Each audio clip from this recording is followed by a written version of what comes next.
Welcome back to the Rebuild the Construction Mindset podcast. Jenna and I are here today in video form for people that are seeing us in video form, or if you're just listening on the like Spotify or Apple through that, we've got a new software we're trying out with video form so very exciting. We've had a couple months off. Real world, the real jobs that pay us got very busy and just personal stuff, but we are excited to be back, and we have some cool things lined up in the next month or so in interviews. So excited to be here. As always, you can follow us on LinkedIn and Instagram. You can click our link tree on our Instagram or right here on the video to find us and follow us, and also can email us if you want to be on the podcast, have ideas of the podcast, or just give us any feedback. We would love to hear it. Awesome. We're so excited to be back. On this week's episode, we interviewed Gianluca Pasquale. He is the founder of Constructors Guild, and we just had a really great, passionate conversation with him.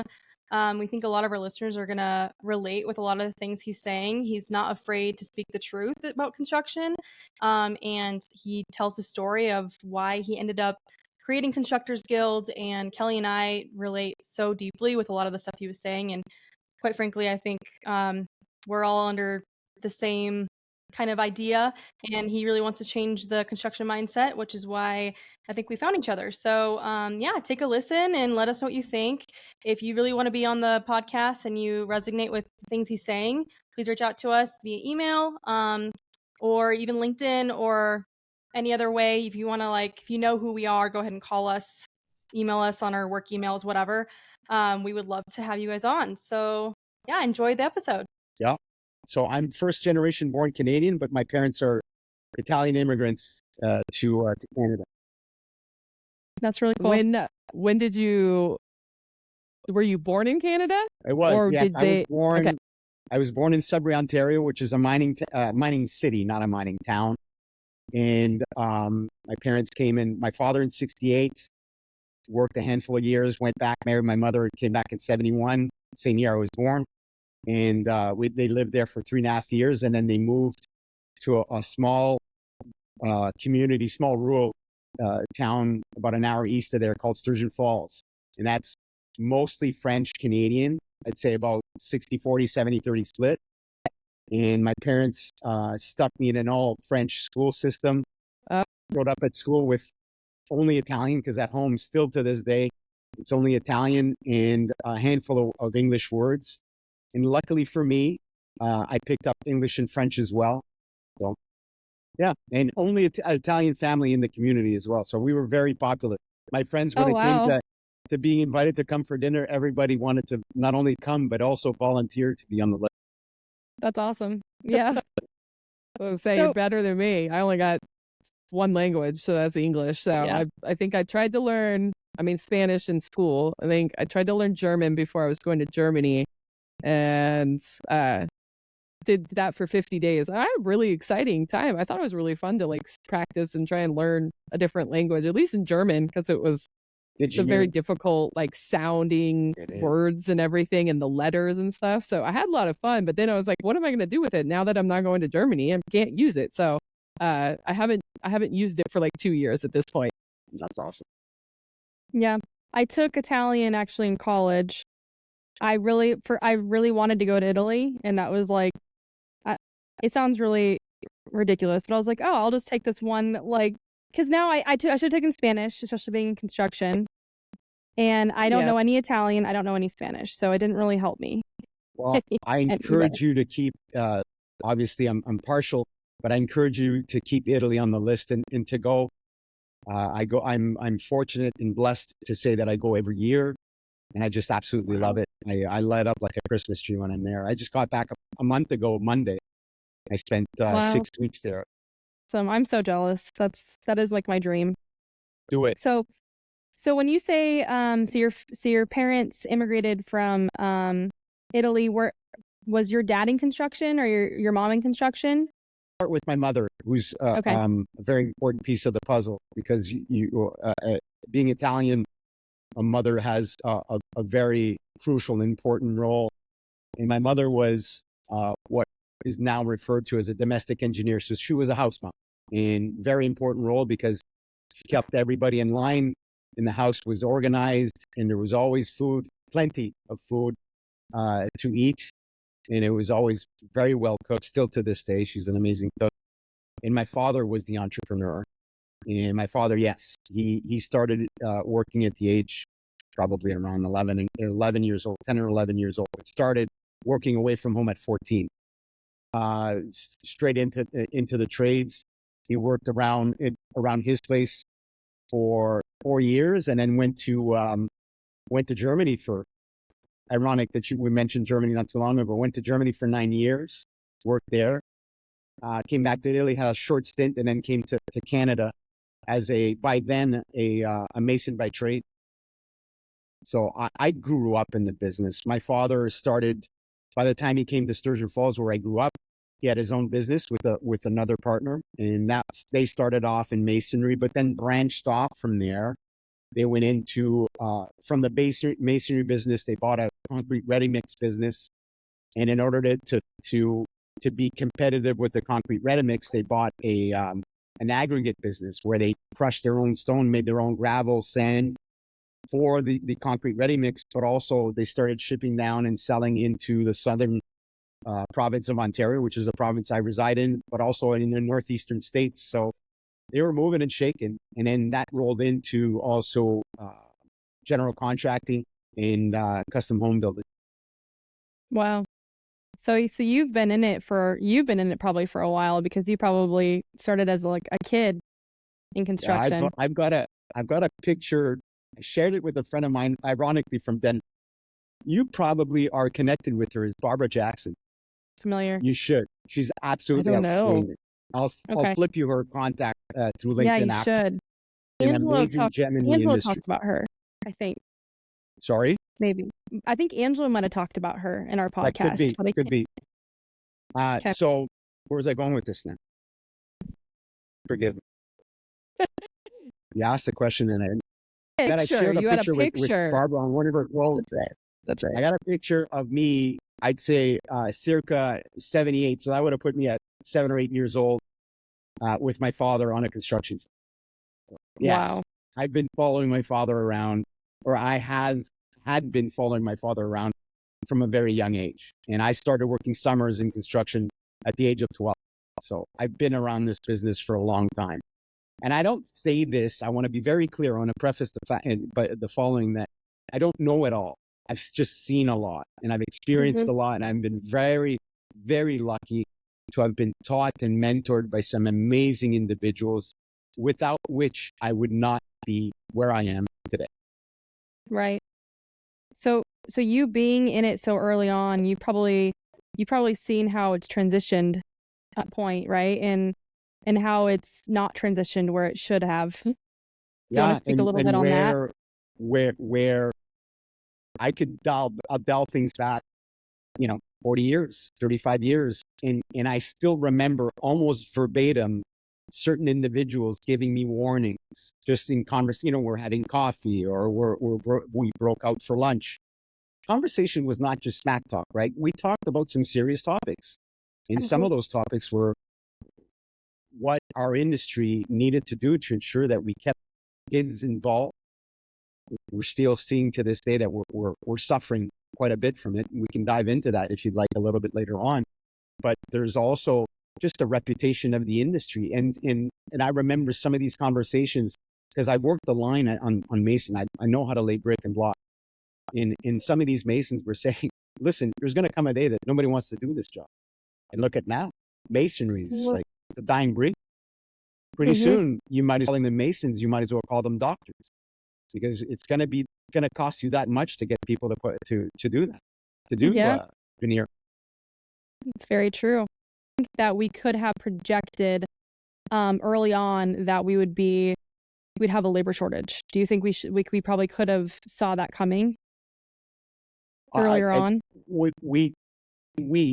But the people that I worked alongside with, these veterans still are veterans. Most of them are all alive today, thank God. Projected it. because they were the Nostradamus of the industry back then, giving me I guess advice as to what to look out for. It's only in hindsight where I look back and I go, my goodness, some of this, everything that's been either passed down to me in conversation, information, or tutelage, mentoring. I've been very, very lucky, because where I am today in building the Constructors Guild, I'm leveraging a lot of that. I'm even calling them back up. I've had coffee with one of my father's longest standing employees, 27 years, Richard. I have coffee with him as often as I can when I go up. It's just a pleasure to be around him, and I bring up those conversations. And he goes, I wish I wasn't right, but look at where we are today. So to answer your question, they saw it coming. It's just us, be it maybe not as much my generation, but the older generation above them not doing anything. So what we see now today, it's kind of status quo. To some people either listening in or watching this later on, some of what I say is repetitive, but unfortunately, that's the soapboxes that I'm going to stand on until something happens, right? And that one message that I keep saying is that our industry is the poster child for Einstein's definition for insanity, doing the same things over and over again, expecting different results. Right.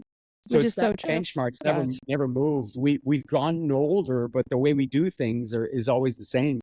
But luckily, I don't want to get too far ahead in the conversation, but I do want to highlight, because I don't want this to be doom and gloom, but I do want to highlight one thing, is that the youth that are coming into this industry, their new generation, they're not going to take this shit.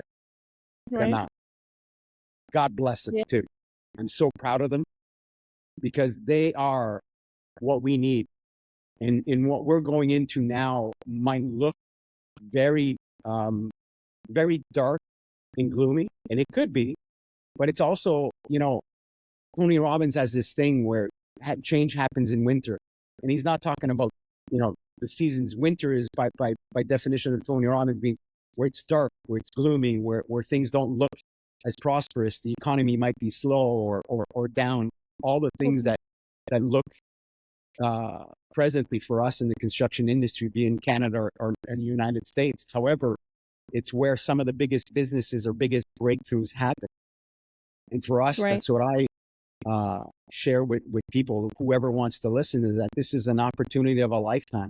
We're at a certain point in the evolution of the construction industry that it's ripe for the taking, man. If we make some massive changes and embrace, putting people first for number one, we stand to make an immense change that for our industry. And one of the many benefits will be cleaning up our reputation, which is still complete garbage up. The older generation, there's an instance where I remember very early on in my career, at this point almost 19 years ago, where it was journeymen not even wanting to be partnered with apprentices, right? They didn't want that young person there. They didn't want to teach that person. They wanted to work only with another journeyman, right? There was this element of like, you know what? I don't need to teach somebody. They're going to take my job if I teach them. So I don't want to teach them. And I think that's a mentality that definitely, I feel like it's starting to see it go away, but it's still kind of out there. But it creates like, why would I want to come and work here if you don't even want to show me how to do the job? And I've done at some point, like I'm someone that's like, I'm going to go out there and figure out how to do something. But at some point I need support and I need someone behind me to help me to that next level. So I definitely think that the new people coming in or the younger generation coming in, I agree with you. They're not just going to sit back and be like, you're not going to show me and help me. Well, then I don't want to do this. And I think that's a voice that's definitely needed. Like, we need the support. You want construction to succeed. We want to grow. We want to find innovative ways to do things. You need to let me do it. Otherwise, like, just stay where you're at and have fun watching this industry almost like dying. Back to what you said about the Mason thing, that it's like a dying breed in a way for some of these, because we're not sharing the experiences and we're not looking to get better. It's just how we've always done it. Why should we change? We've always made money. Well, that's not how many companies. I mean, we talked about Microsoft earlier, but how many companies are sitting there just living in the same way they've done it for 100 years, and they've succeeded to consistently make more and more money. Eventually you become stagnant. And I feel like that's definitely where we're at. We're at stagnant, but also like kind of down in those dumps in that winter area where we're just we're waiting. Something needs to change. And I really do hope it happens very soon. And like things like this, the podcast, or the people that want to make that change, I think the voice is starting to happen more. We just need to get it out more and let people know that, back to like, we need to change what construction is. There's so much more that we can do. Yeah. Well, that being said, I was hoping you can expand on your Constructors Guild and like how you got there, like why you decided to create it to begin with, and what it entails, and how people can get involved, and all the good things with it. Thank you. I'll get there. It's interesting. How I got there was unexpected, but also involved experience that I would not wish upon anybody else. So allow me to share.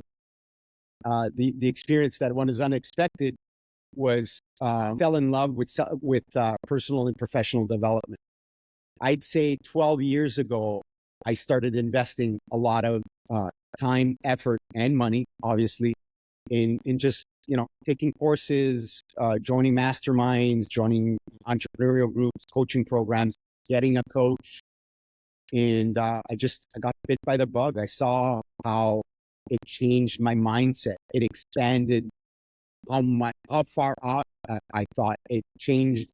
It allowed me to see the world with different lenses, see my business with a different lens, and look at my team members in a different lens, in an open a world of appreciation and gratitude. So when I got bit by the bug and started rolling into that world and adopting that into my business, things really started changing. And one of the things that changed is that I worked hard at establishing what my company's core values were, and then it involved my team in establishing what the company culture was. So I was doing a lot, or we, I should say, under my leadership, we're doing a lot of the right things. But just because you're doing the right things doesn't mean that you're always going to do the right things. And one of the mistakes I made was we were working for a client that asked us to do some work for them. Actually came to us in a panic because they had awarded the work to someone else to begin with. And those who they had awarded, I guess the relationship wasn't going very well. So they tapped us to step in. The irony here is that the work was originally supposed to be ours. They decided to award it to the bigger company. By bigger, meaning bigger size, bigger staff, and sometimes bigger isn't necessarily better. But before I keep going with the stories, this is where I can tell you is that this is where I made the mistake. I should have never accepted to do the work with this company to begin with, because I had an experience with them doing all of this work into my business and on myself for that matter. And that sole experience with that company was not worth repeating. It was actually very unenjoyable, to say the least. But having said that, the mistake I made is I lowered my guard. So I compromised the company's core values. And what happens is that if I fast forward the project, we aced it. We pulled multiple rabbits out of our hat and worked on 3 simultaneous sites in 2 different buildings with 1 site super, which is against the law in the province that I work in. But those are also compromises that I've done, all in the name of trying to appease the client and hopefully in the entrepreneurial mindset, gain their trust, but gain their admiration or their validation into giving us maybe their national account. And it was a gamble that I should have never done, and it cost a lot. It put a lot of stress on my team. It put a lot of stress on my trusted sub trades, my service providers. And although we banded together, it didn't mean that it was always pretty. There was instances that were snapping at each other. And long-winded story to come to the the culmination is that once we finished it, I hit bottom and I went into a big depression. And it was pretty dark. I spent 3 weeks with the blinds closed and not going out, not wanting to talk to anybody because I felt like a complete failure. You know, what got me to start Constructors Guild is, I've cut that story short. I think that's enough to give you a pretty good indication where I was. But simultaneously throughout all of this, as I was trying to build the Constructors Guild the last couple of years of owning the previous construction management firm, but trying to do that while still operating a business, and you're working in a very busy and demanding industry, business. So in coming out of my depression, in finding my bearings again, it was just clear that my time in the industry was up, and I needed to, and it needed to be up because I still had a very big passion for this industry. And that experience on that project got me very close to wanting to just walk away from it. And I know that wasn't me, but that was just what culminated of the experience. So rather than allow that to happen and rob me of everything I had left in life, I could lose money. I don't care. I'll make money. Money's made to be made. But if somebody robs you of your passion, then what are you left afterwards, right? And the decision was made to shutter the business, which is July last year, and to go all in on the Constructors Guild. And now that's my main focus. And to answer the question on what the Constructors Guild is, it's a community for construction professionals to meet and to learn from each other and with each other. And these are in-person meetings, virtual meetings, but the in-person meetings are curated in such a way that prior to them being organized, I have questionnaires that I send out to my members to extract what they're dealing with, what they're rubbing up against, whatever struggles they're going up against. And typically in a room full of individuals, it's surprising, but it's not that surprising, but there's irony there that there's at least a few, 3, 4 that are dealing with the same problem or virtually the same problem. So that's what I'll pick. I'll pick something that's mirrored or shared by many, and I'll have guest speakers come in and crack that nut for us and help us understand. And I do say us because it's not geared to those 3 or 4 individuals. There's something to learn from everybody. And with that, well, we crack that open. We do breakout sessions. We come back. We unpack it together. And what's magical about it is a lot of the times it's not only the guest speaker who brings their own unique ability to the mix, but it's also whoever else is sitting in the room. It could be that I'm sharing something. Pretend I'm not who I am. I'm just someone attending the Constructors Guild event, and I share something. And lo and behold, Kelly and Jenna are both bobbing their head because, you know, they either resonate with what I'm saying, or maybe they've been there, done that, bought the t-shirt, and they can't wait for me to finish, you know, my story so that they can say, I've got it. I've got what you need. I've got the roadmap. I've been there. Let's talk on break, or maybe let's just talk right now, because there's a lot of other people going, okay, Kelly, like, lay it on us.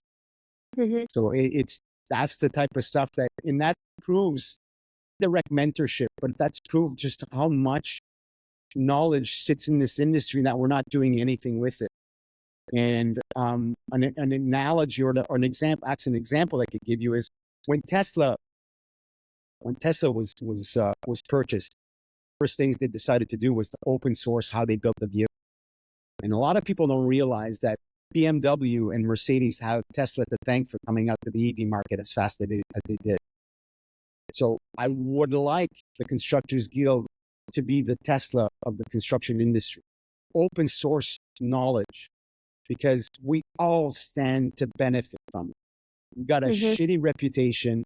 You know, every time we walk into a site trailer or to someone's office, because we're there for a pre-bid meeting, we're looked at as the next person who's going to bend them over a barrel. And I'm just, that's another thing I'm done with. I'm done carrying somebody else's reputation. I've got my own. I want it to shine, not somebody else. Yeah. I feel like everything you just said is like the reason Jenna and I just started doing this. Yeah.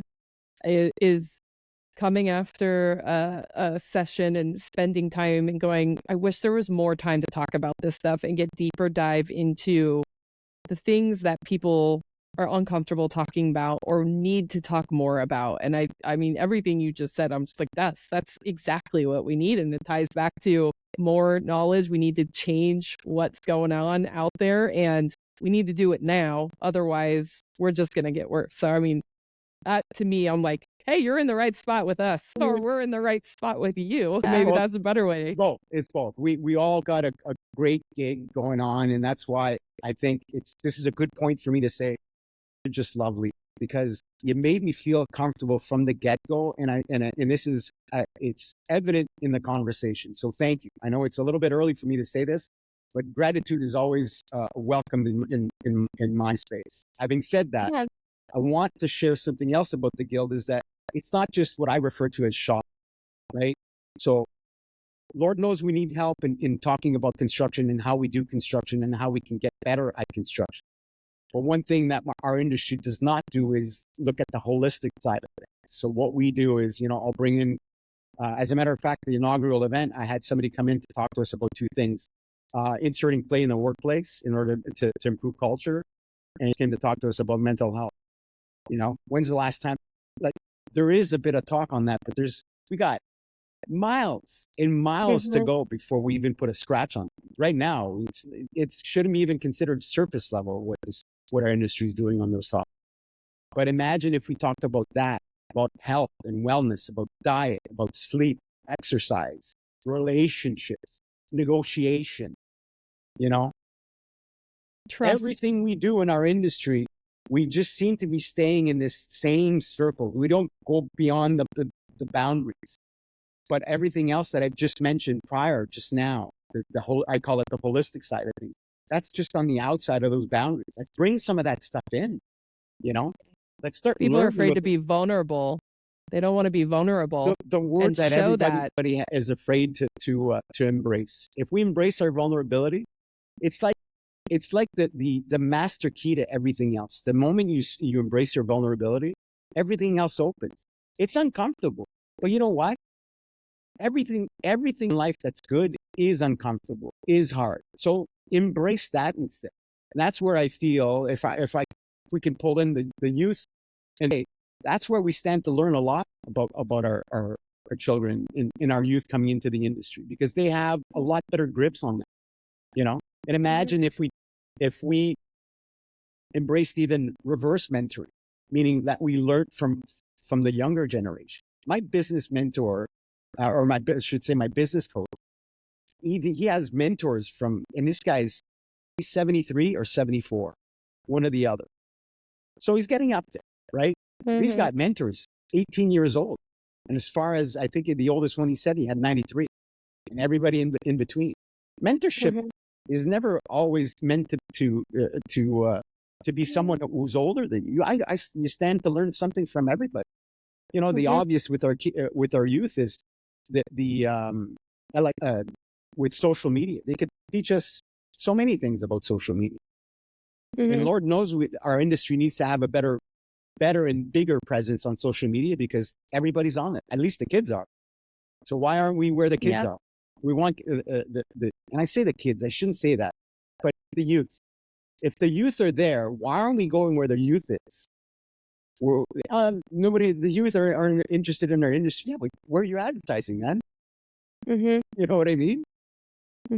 Absolutely. I think it was always like a home thing, where it was not a home thing. That was a wrong word, but I think it was always like construction has always been there, and it's always been that, like, oh, if you don't go to college, just go into construction. And I think there's so many other options now to go to in lieu of construction without a college degree. But the problem is that we have not then taken the time to go, hey, look at us over here, like the new sparkly thing the youth are going to in general. Construction, as you're saying, is still back here doing the same old that we've been doing, and we're not like going, hey, look at our new sparkly thing. And that's definitely something. It's like, it used to just always be there. It was a fallback, I feel like, and everybody just was like, oh, well, you can always just do that. And it, again, takes into a negative tone. It's like, we got to change that. I mean, like, no, this is something you can make real good money. You can work and be super successful without that college degree. You can, work on things where I find it's just like the projects I'm working on. I'm like, this is crazy, the stuff that I've built after in my career, and just having that like pride in looking at it. And I didn't actually build it, right? I wasn't out there doing the work. Mm-hmm. The guys were out there doing the work, but it's like the pride of being a part of that is huge. And we got to show the new sparkliness of construction. That'll be the podcast topic title. Sparkliness. Sparkly construction. Just kidding. No, it's not. I'm going to say though, I feel like, construction is put in such a bad light in terms of like the fact that our guys have to go, use the porta potties and like, they have to eat on in 100-degree weather on the side of the street, and they're not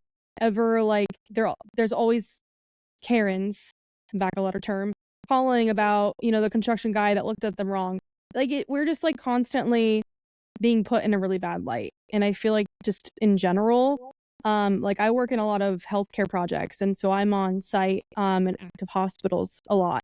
And I notice the difference between when I'm wearing my PPE and how I'm looked at from the nurses and when I'm not wearing my PPE, and the reaction I get from them, right? They'll smile and wave at me or like be, nice as they're passing by me without PPE. But if I'm wearing PPE, they look the other way. They don't even want to like give me the time of day because I'm a dirty construction, right? Like, yeah, even though I'm a female construction like person. So you would think that it would be, but can you imagine how our men feel, and so, yeah, there is this like thought process that these people are dirty and, all of that kind of a thought. But it's like, if we treated them like real human beings, then maybe they would start, I don't know, being a little bit more respectful and like cleaning up their language and doing, that's just kind of my thought process. If you treat them like dirt, they're going to behave the way that you make them feel. So I don't know. I tangent on that. Well, you mentioned, I'm just going to go back to one word that Kelly mentioned, and I'm going to touch on something about that you shared also, Jenna. The word pride you mentioned, Kelly. That's one of the things another one of the things that I feel our industry lacks. We're not marketing, not even marketing. We're not promoting our pride. It seems that it's just it's sheltered, and I feel that is a detriment to us because of what, if you think, if someone stops to think about just what construction is responsible, without us, there's nothing. Let's just put it that way. Right? There's no roads, there's no transit, there's no bridges, there's no churches to go worship in, there's no schools to go learn in, there's no condominium to live in or house to live in. So imagine if our industry just really embraced and reclaimed a lot of its powers, because I feel that we've lost a lot of our powers. One analogy I use is it's called the Faustian bargain. And Faustian bargain is much like a deal with the devil. We let go of power essentially for two reasons: for opportunity, also known as projects, or wealth, money. And the cost of which is that we've let go of control of our sites. We've let go essentially control of our industry. And that came at the cost of pride, at the cost of company or employee involvement, youth interest. We could be doing a lot on those fronts as well. Absolutely. Really, I want to go back and ask you, on your events, I thought about this, what are the types of people that you've got coming to events? I mean, you've got your career that's been out there since 7 years old, if we want to go that far back. Are you bringing in PMs, supers? What is that like mix of people, and how many are you getting? Because that would be very interesting, is the type of individuals you've got coming in and having those conversations, and age range. I mean, I don't know if you get that much into the detail of the information but I mean, that would be very interesting. What are you pulling? What's coming into you? Managerial and up. I'd love to say that we're going to, which we will, but I can't start the guild trying to offer it to everybody. It'd be just too much to take on all at once. So right now it's managerial enough. The age ranges are as young as 25 or 26. I want to say, I'm thinking about the one individual, and the oldest, I believe, is 77 or 78. He's got 50 plus years in the industry. Yeah, and he's a successful developer. So now going into who comes? Well, it's anybody from company owners to managerial to C-suite to owner founder. And it is sub trades, it is construction companies, it is service providers, construction attorneys, surveyors. That's a great mix that you have Mhm. going on there. I Yeah. mean, what are you seeing as the consistent like frustrations and topics that they're bringing up and wanting to come together and talk about? A lot of what we covered so far. Yeah. Okay. The interest or trying to spark interest in our youth has been a common theme. Another theme is just the housing crisis in how frustrated they are that we could be doing a lot about it, but nothing's being done because the decision makers are taking too long to actually do what they're supposed to be doing, making decisions, right? Mhm. And now everybody's afraid to make the right decision, which we know the right decision is not going to be pleasant for everybody. But unfortunately, the politicians that we have these days, and I feel this is safe to say for both north and south of our border, common border, is that they're in it for selfish reasons, and the only decisions they'll make is the ones that can guarantee their seat in the next. And Mhm. that's not healthy. So what else are we talking about? We're talking about how to build community and how to build each other by way of knowledge transfer in open sharing, as we mentioned earlier. We talk about health, mental health. I've had quite a few dinners organized where we talked about mental health, and there's the commonalities. You know, the commonalities are just that, they're common, and it doesn't matter whether someone's a sub trade or a developer. They're all going through the same things. I'll reframe it. I was part of a group down in Tempe, Arizona, that caters to entrepreneurs. And I was intimidated when I first went because I go, like, this is, there's a lot of movers and shakers that go to this, but there's such a massive opportunity to learn. And I went there first and foremost to learn about marketing. And then I was open to everything else.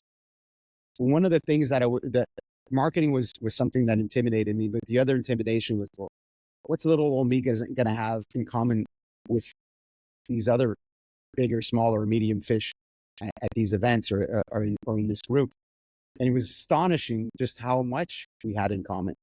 I guess what opened, what unlocked everything is that it was conversation, it was connection. As soon as you connect with someone and you just embrace, again, we mentioned earlier, you embrace your vulnerability and you start talking from where it counts, from where it hurts even. And you start sharing what you're going through. And it's amazing how there are so many things in common from a variety of different businesses. This is no longer the Constructors Guild example. This is a group that caters to entrepreneurs, and you had people from finance to construction to all different types. So I'm taking a lot of those experiences and I'm bringing into the Constructors Guild. And so far, it's been great. But I will also admit that I feel, this is going to preface by saying that I don't consider myself better than anybody else, but I feel that the Constructors Guild is a little bit too far ahead for its time. I'm building something that is amazing, but humbly I say. But I also feel that I'm ahead of the industry's time, and I'm okay with that. Some days, and some days I'm not. I'll admit. Some days it's frustrating because I know what this could do, and I know that we could climb a lot faster, but it takes people, and to get people, well, it's hard work, and that's what I'm committed to doing. Yeah. I was going to say, because looking at your website, you have something called Restoration Day. That's starting the first one on October 5th. Okay, that is so cool. I was reading up on it. I'm like, I want to go to that. Like, that sounds amazing. But it's so funny because I am a biohacking, like, I love that stuff. Like, I love that's awesome. like anything, like I listen to my podcast. If I'm not listening to construction podcasts, I'm listening to health podcasts, right? Like diet kind of podcasts. Like, I'm very big on that. And so to see you kind of gearing that towards construction, like in trying to, like, you know, help the construction industry through that lens is just awesome. Like, I just thought that was very ahead of your time, or ahead of our time right now. But thank you. Very grateful for those kind words. Thank you. You're welcome. Can you kind of elaborate on that a little bit? Like, I guess, how do you, so I know you haven't had a day, you're starting them, but like, what exactly would you do if you were to attend this? So it's a full day. Bear with me. I'm actually going to pull, because I should know this by heart, but I'm on information overload by this time of the day. No, you're all good. I'm going to pull up in rough retreat here. So essentially, it starts at 8:30 in the morning, and it'll finish by 8:30 at night. 12 hours.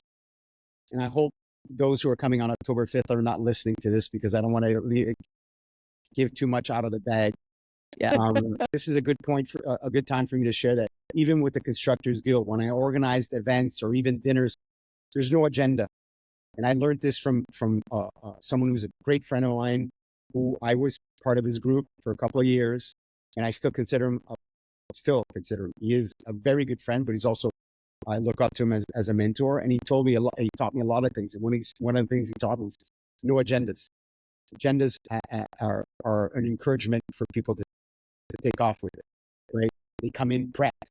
Then you get the prep version of Kelly and the prep version of Jenna. That's not what you want. You want authenticity. Make them stew a little bit. Put them on the hot seat, you know? So having said that, we start at 8:30 in this Saturday, or the Saturday, October 5th. What it's going to be is I'll have a Mercedes van, not because it's Mercedes, but just I found one that it's a Mercedes van.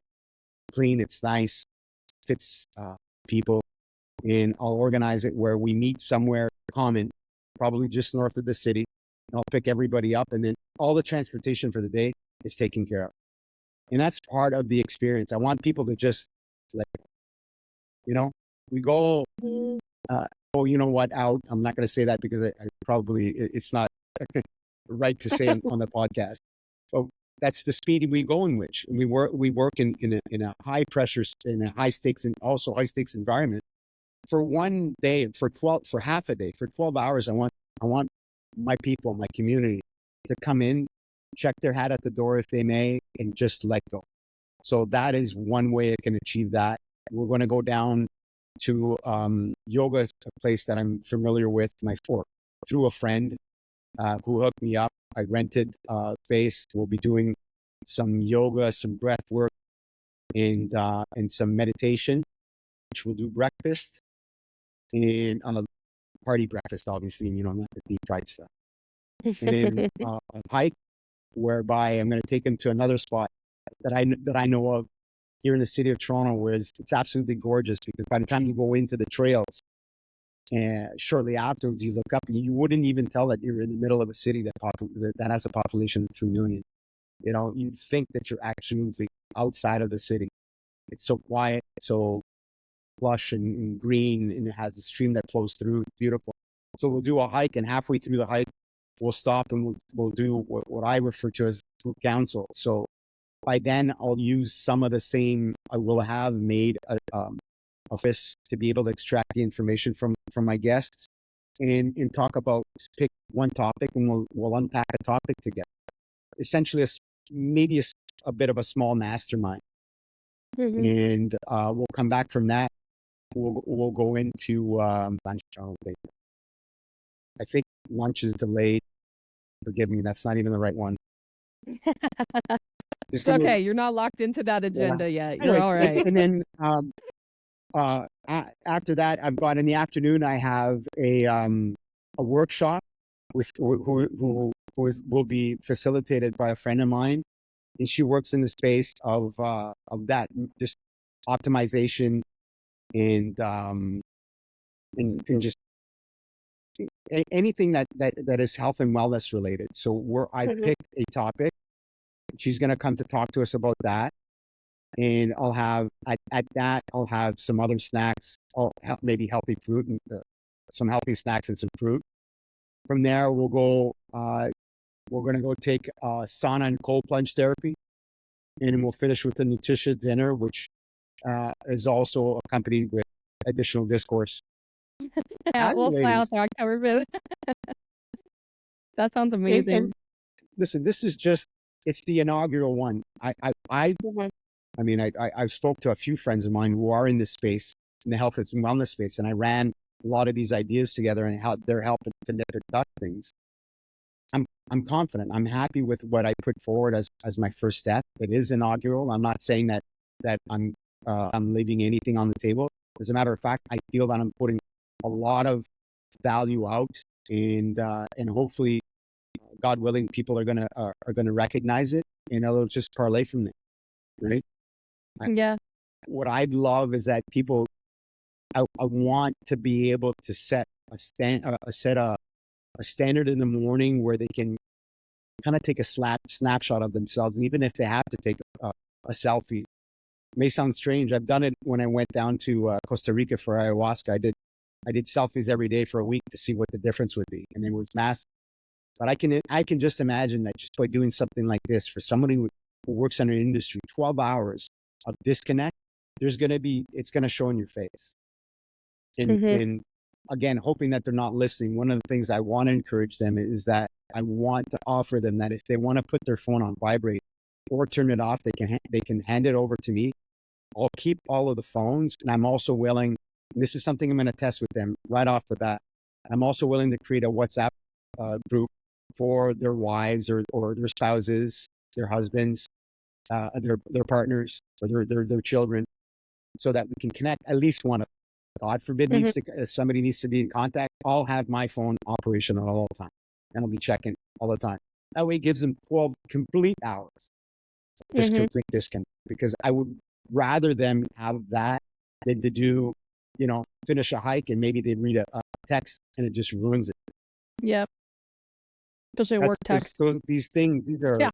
This is the devil's engine. Agree.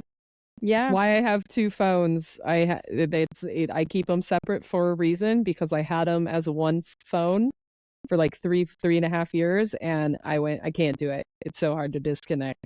But I'm interested in you've brought up mastermind a couple times. I've never heard of that. Whatever you've said, kind of like a mastermind. What is? Mine is an opportunity to have a group of people come together and unpack a specific topic.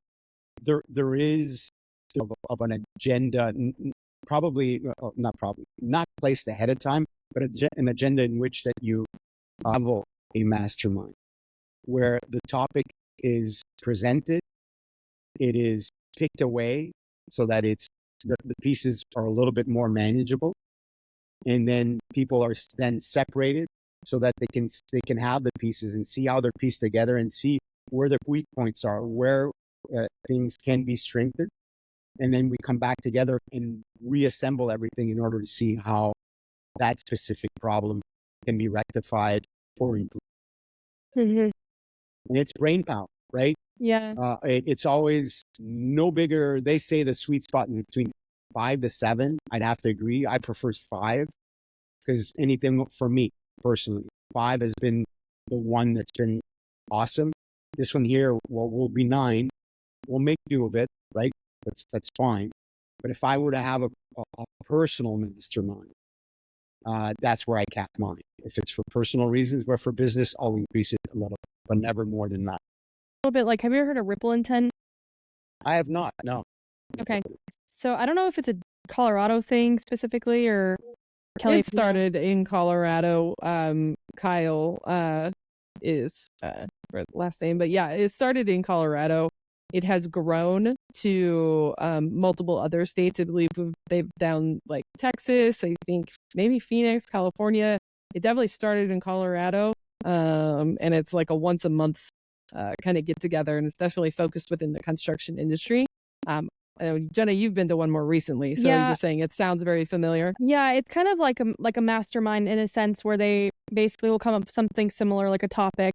Like with the one I went to, they were talking about like work-life balance, or like working from home was kind of their topic. And then it was broken up into groups, and we all had to kind of talk about the topic and unpack it. And there was like some like micro like questions that they would ask, but it was very similar to kind of what you're talking about. And it is very geared towards the construction industry. There was a lot more like architects and things, those types of people that were there, which I was actually kind of surprised. But they're kind of having this, they have the same type of goal to help, I think, have those conversations. I don't know how much people are taking back with them though, to, their companies and things like that. I think it's definitely in the works for it's getting going to people be talking. for ripple effect, much like for Constructors Guild, much like with anybody else who organizes these types of events, or just let's call them things. It's going to be a labor of love, but Yep. If anything, I will tell anybody who's listening in on this, the secret is not just the organization. The bigger secret is implementation. You got to do something with that information. You just can't hold on to it. You got to go back to your office. If you're the individual, you got to put it to work. And if you're the leader, then you really got to put it to work. You got to delegate and say, listen, this is what I learned at Ripple Effect, or this is what I learned at Constructors Guild, and we need to put this in place. And if I need help, now I'll speak on the Constructors Guild behalf. It will be such that if they need help, we'll band together. We'll call upon other members to see who's willing to be able to help out with it. If it needs implementation guidance for people who's either done whatever we're discussing, or maybe get it a little bit better. It's all around. It comes down to the word community. In people you put at it, the better the results. And there's so much out there that everybody can make a great living, and there's enough for everybody out there. I would sooner hope that we understand that we help each other out, everybody wins. Mm-hmm. Up to you on how much you want to give into detail of this, but I'm interested to, you brought up the depression really pushed you to, I want to do this full time. I hit a similar, I wouldn't say exactly the same, but a similar situation with my daughter that said, I need to do something better for myself. And I'm wondering if like this restoration day leads into, I wish I had things like this for myself. Like before you kind of hit your depression point, is this like where a lot of this is coming from? Is that like, if I had this, maybe this wouldn't have happened to me. Maybe I wouldn't have sat in the dark with the blinds closed for 3 weeks. Like I would really would love to know, like, where is it all that passion really coming from? There's the phrase, you said it in asking the question. I wish I would have had this when I was going through my depression. I wish I had this when I lost our biggest account back in 2013. Something that when I got the news, I thought the world was ending. And next thing you know, I turned it around, and we had our busiest year ever.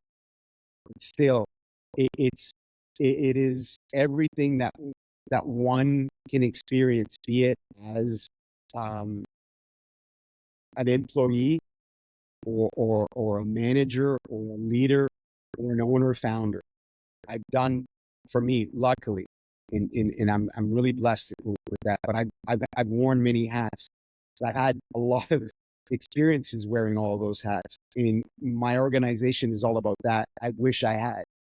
And I want, I just want to be clear that I led off this conversation early on, praising the help and the coaching and the mentoring that I had from some amazing individuals. And I stand by it. I wouldn't be where I am without them. But it doesn't mean that I didn't along the way. It's not because I'm trying to save myself here, but it's not because I'm a lost cause. It's just it's a very demanding industry. And if you don't have that hand coming down to say, hey, listen, man, I see that you're struggling. What's up? Like, how can I help you? You end up just these blinders come. Everything starts going into tunnel vision, and you can't see the forest from the trees. You know, they say this industry is siloed and isolated. Sure hell is. And it's not fun, you know? And another reason why I'm building the Constructors Guild is if I were to be paid for how many times I heard it's just not fun anymore, I'd be a very rich person. I hear it too often, and it's disgusting. It makes me angry, right? And I just want to repurpose that energy. I've gone through a period in this industry where I was angry. I was very resentful. If it were my choice, I would have stuck some dynamite in it and lit the primer cord and just walked away, right? But I know that's not the reason why I've been put on this earth. It's not. God's given me some pretty amazing capabilities in dare I say superpowers, and I want to use them to its maximum. And I want to ensure, this is part of my core values, I want to ensure that I leave this earth, leaving the world in a better place, as cliche as it sounds, than when I was first welcomed into it. So that's what I want to bring my community. And I want people to everyone to be able to feel that they're not alone. There are other people who are struggling, and it's not just about mental health. Struggling with the business that just wants so much out of you. Like if we all were a charging station in the construction industry, I think our gauge would always be on red. Everybody's just constantly sucking power for energy out of it. And that's why the health and wellness aspect is immensely important, because that's what helped me pull myself out of some of the messes or some of the dark places that I've been. You know, I said that 12 years ago, I started investing in myself. I've been going to the gym for God knows how long, but taking it serious and becoming, Joe Rogan, I steal this from him. He says, I work out like an assassin. And that's who I am.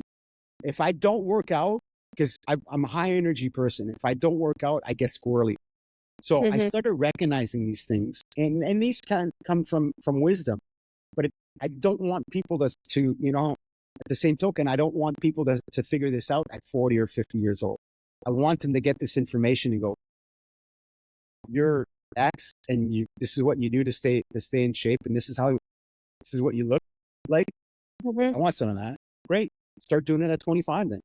You know, start doing it at 20.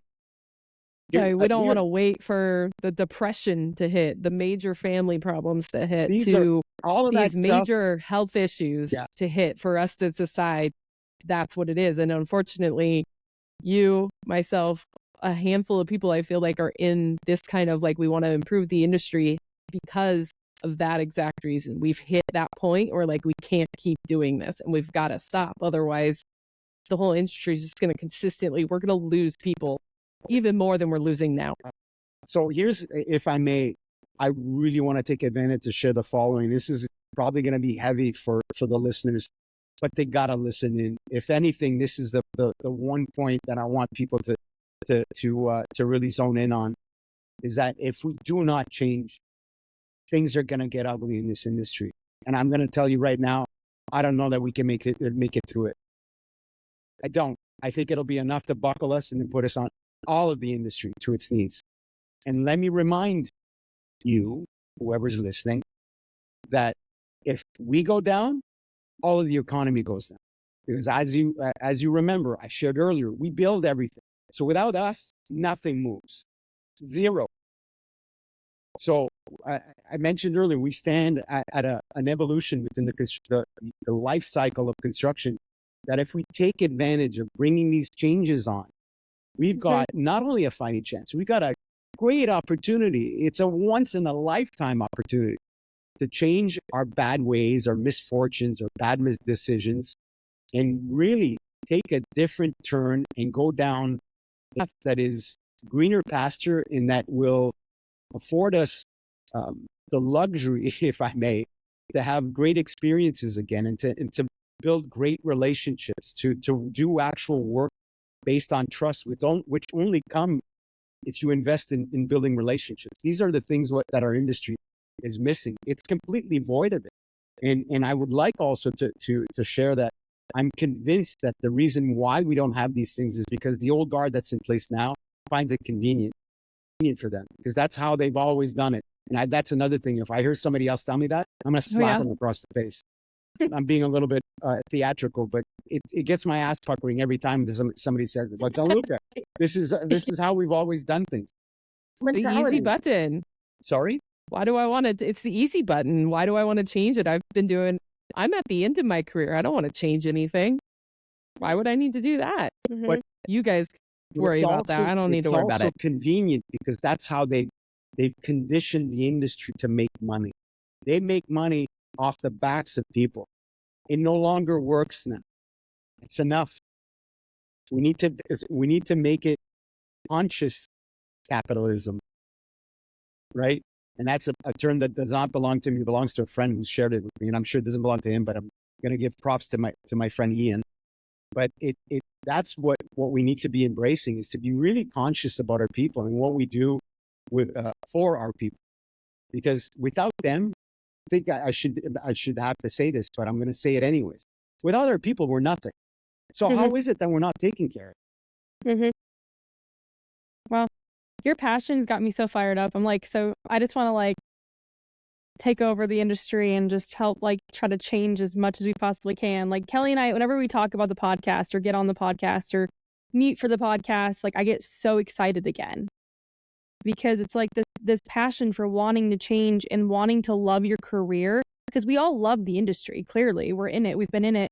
We've chosen it, regardless of all the issues, all of the, the fact that the ethics are a little shaky. There's a lot of stuff that needs to change, but we love it anyway. And so, I mean, I think I almost wonder if it's made up of people who've kind of just given up.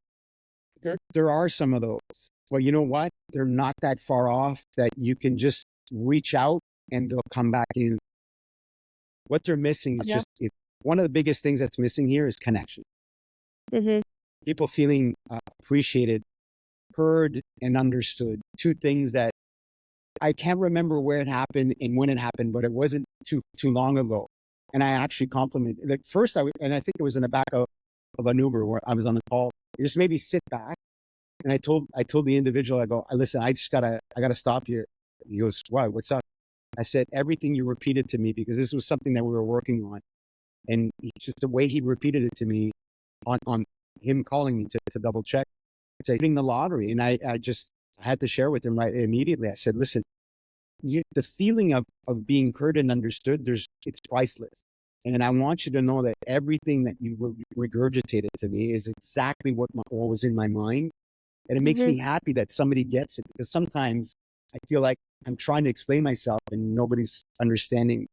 And I think there's a lot of people like that, because they feel like, in our industry, I should say, that because they feel like they're the only ones. And the reality is they're not. It's just they're alone. And it's just so unfair.